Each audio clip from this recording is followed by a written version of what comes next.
Ben, rappelez-vous le calme avant la tempête. Tout un début. Ils ont des plans prédéterminés, que ce soit une maladie, que ce soit une révolte. Ça fait toute partie du même plan pour déstabiliser les gouvernements qui sont au pouvoir, parce que c'est eux autres mêmes qui veulent être déstabilisés, pour instaurer un gouvernement mondial. Je voulais vous dire que pour ceux-là qui sont éveillés entre 3 heures et 4 heures du matin, c'est de cet esprit qui est question. Pour ceux qui ont mal dans l'épaule droite aussi. Du côté droit qui ont de la misère à respirer, c'est la même chose aussi.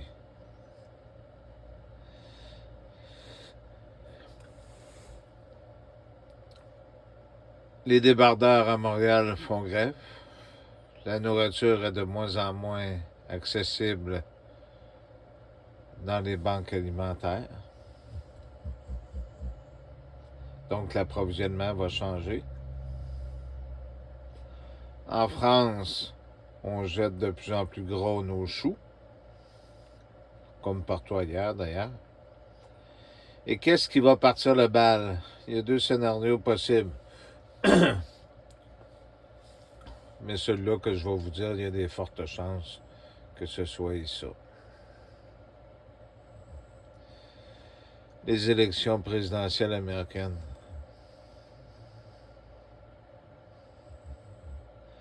La fausseté de la fausse mort. Kamala Harris qui va rentrer. Ça va créer une révolte, une guerre civile.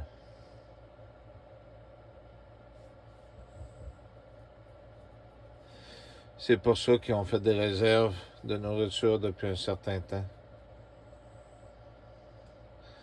Nous autres, ici au Canada, ça va avoir un impact direct. Parce que tout ce qu'on a comme nourriture vient des États-Unis à 85-90%. Parce que le Mexique passe par les Américains, tout passe par là, par les voies maritimes puis par les voies terrestres. Les camionneurs qui vont bloquer en Europe, pas les camionneurs, pardonnez-moi, mais les fermiers qui vont bloquer les camionneurs, ça fait partie du plan aussi. Ça va bloquer l'alimentation de milliers de personnes.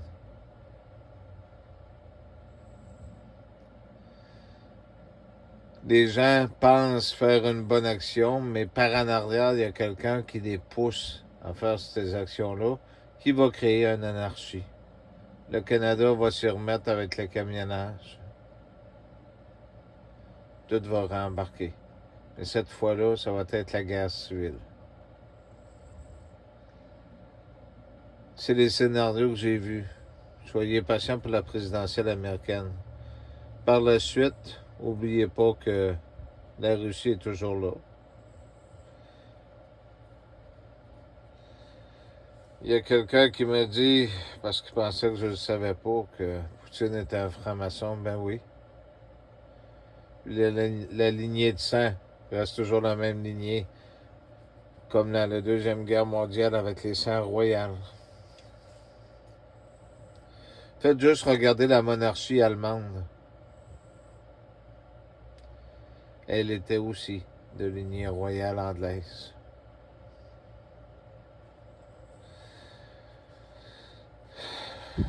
Je vous souhaite une très belle journée pareille. Merci.